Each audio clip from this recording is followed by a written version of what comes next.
तो generally time multiplier setting जिसको हम लोग कहते हैं, वो क्या होती है कि उस रिले के अंदर हम लोग टाइम ऑफ ऑपरेशन को जब एडजस्ट करने की बात कहते हैं, तो ये चीज़ हम कर पाते हैं बाय इंट्रोड्यूसिंग टाइम डिले। ठीक है, और ये जो टाइम डिले का जो इंट्रोडक्शन है ये कैसे हो पाता है, with the help of time setting multiplier. तो अगर हमें रिले के अंदर करंट, पिकअप करंट को चेंज करना है तो वो हम लोग प्लग सेटिंग से चेंज करेंगे, और उसका जो रेशियो होगा वो हम लोग प्लग सेटिंग मल्टीप्लायर के अंदर रिफ्लेक्ट होगा।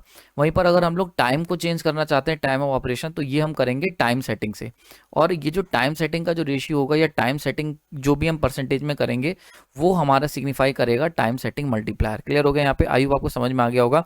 तो ये अगर हम एक कन्वेंशन रिले की बात करें तो ये वाला मैंने लास्ट लेक्चर में आपको शो करा था, कलर चेंज कर लेता हूँ, लास्ट लेक्चर के अंदर हमने बात करी थी, तो मैंने वहां पर आपको ये वाला डायल दिखाया था।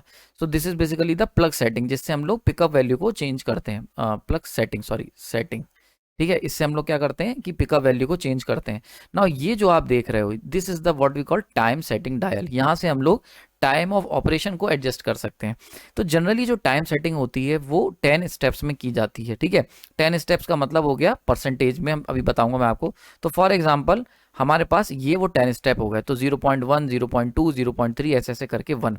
अगर मैं इसे परसेंटेज में बात करूं तो ये ज़्यादा अच्छा रहेगा। इसका मतलब हो गया 10%, ये हो गया 20%, ये हो गया 30%, ऐसे ऐसे करके 1 का मतलब हो गया 100%। तो मतलब 10% के स्टेप में आप टाइम ऑफ ऑपरेशन को डिक्रीज कर सकते हो या इंक्रीज कर सकते हो जैसा आपकी रिक्वायरमेंट होगी। 1 का मतलब हो गया रेटेड, मतलब जो भी रेटेड टाइम होगा एट अ पर्टिकुलर पीएमएस, वो पीएसएम, पर्टिकुलर पीएसएम की वैल्यू पर। ठीक है, तो यहाँ पर अब एक्चुअल अगर हम टाइम आपसे कोई पूछ लिया जाए, फॉर्मूला पूछे कि भाई एक्चुअल टाइम ऑफ ऑपरेशन कितना लगा अगर हम टाइम सेटिंग का इस्तेमाल कर रहे हैं, तो टीएमएस क्या रख रखा है, मतलब टाइम मल्टीप्लायर की सेटिंग हमने क्या फिक्स कर रखी है इनटू रेटेड टाइम, कि भैया समय कितना लग रहा है रेटेड। ठीक है, तो अब ये रेटेड टाइम की अगर बात करें तो ये कहाँ से ऑब्टेंड होता है, तो इसके लिए हम लोग को टेबल देखनी पड़ेगी, और ये ऑब्टेंड होता है पीएसएम के कर्व से। समझ में आ रही बात ये, तो प्लग सेटिंग मल्टीप्लायर का जो कर्व होता है वहां से ये चीज कैलकुलेट करी जाती है रेटेड टाइम। एग्जाम्पल के तौर पर मैं आपको करके दिखाता हूँ। फॉर एग्जाम्पल अब देखते हैं